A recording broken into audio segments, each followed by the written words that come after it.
proposed approach of running 4 number 2 wires, that is 3 phases plus neutral, in 1 and 1/4-inch electrical metallic tubing to the room where the new 3-phase panel is being added is generally acceptable. Installing 4 3-pole breakers to service the 4 pieces of equipment, then using a 2-pole breaker and a multi-wire branch circuit to feed the lighting and general receptacles for the room is also a reasonable method. However, there are several potential issues to consider to ensure the installation is safe, compliant, and scalable. Firstly, consider the conduit size. While 1 and 1/4-inch electrical metallic tubing may be sufficient for the current draw of the 4 pieces of equipment, it is vital to consider the potential for future expansion or additional loads. Using a larger conduit size, for example, 2-inch electrical metallic tubing, would provide more flexibility and headroom for future growth. This foresight can save time and money if additional equipment is added later. Secondly, evaluate the panel capacity. It was stated that 4 3-pole breakers will be installed in the new 3-phase panel, but the amperage rating of these breakers was not mentioned.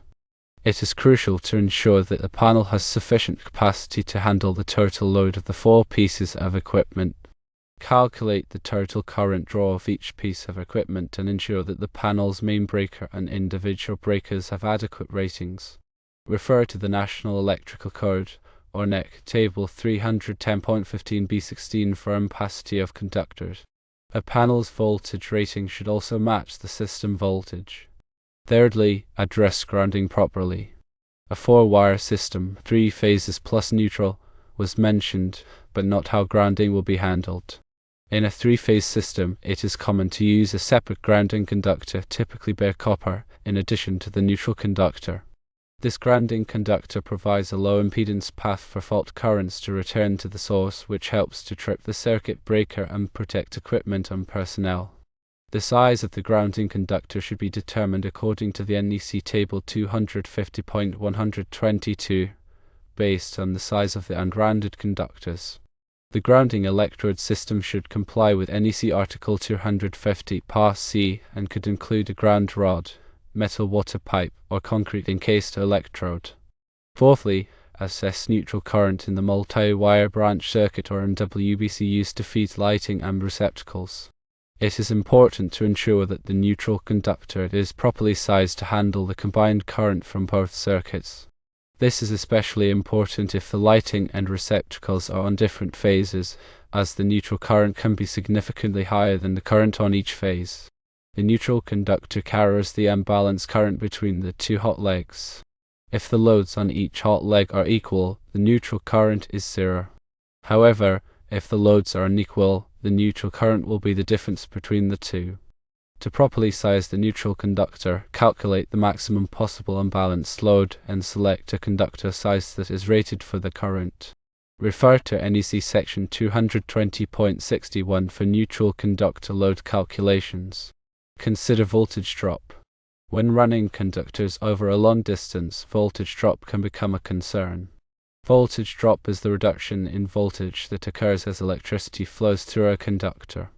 Excessive voltage drop can cause equipment to malfunction or operate inefficiently.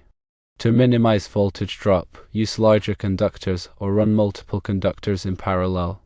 NEC Informative Annex C provides guidance on voltage drop calculations. Always consult local electrical codes and regulations. Electrical codes and regulations vary from location to location.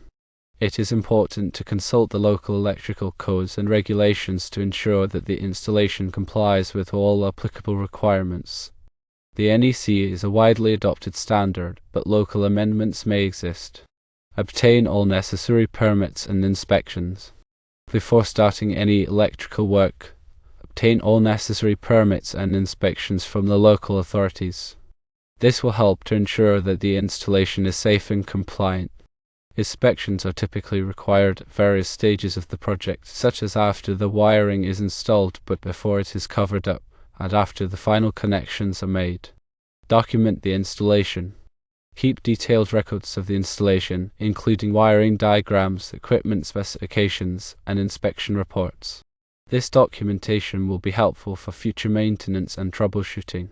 Label all circuits and equipment clearly. Proper labeling can prevent confusion and make it easier to identify circuits and equipment in the future. Use a permanent marker or label maker to create clear and legible labels. Ensure all work is performed by qualified personnel. Electrical work can be dangerous, and it should only be performed by qualified personnel who are trained and experienced in electrical safety practices. Hire a licensed electrician to perform the installation or consult with a qualified electrical engineer. Verify the existing service capacity. Ensure that the existing service has sufficient capacity to handle the additional load of the new three-phase panel.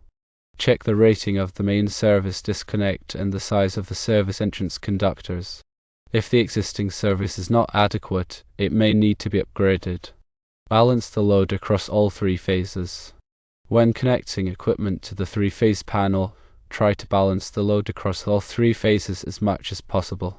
This will help to minimize neutral current and improve system efficiency.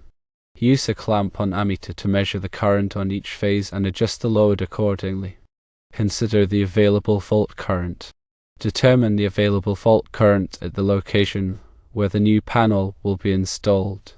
This information is needed to properly select the short circuit current rating, or SCCR, of the panel and its components. The SCCR is the maximum amount of fault current that a component can safely withstand without failing. The available fault current can be calculated using engineering software or obtained from the local utility company. Choose the appropriate overcurrent protection devices. Select overcurrent protection devices, such as circuit breakers or fuses, that are properly rated for the application. The overcurrent protection devices should be sized to protect the conductors and equipment from overload and short circuit conditions. Refer to NEC section 240.4 for conductor protection requirements. Consider the type of equipment being connected. Type of equipment being connected to the three-phase panel will affect the design and installation requirements. For example, motors require different overcurrent protection than lighting circuits. Refer to the NEC for specific requirements for different types of equipment. Use appropriate wiring methods. Select wiring methods that are suitable for the environment and the type of installation. For example, in wet locations, use waterproof connectors and cables. In hazardous locations, use explosion-proof equipment and wiring methods. Ensure proper bonding. Bond all metal enclosures, raceways, and equipment together to create a low-impedance ground path.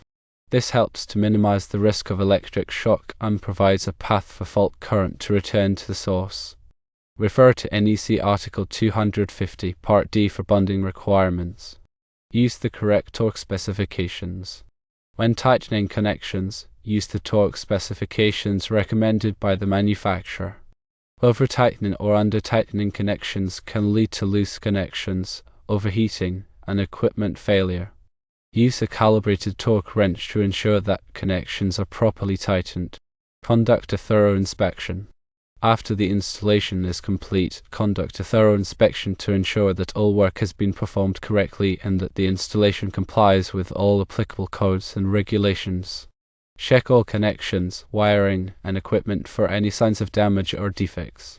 Test all circuits and equipment to verify proper operation.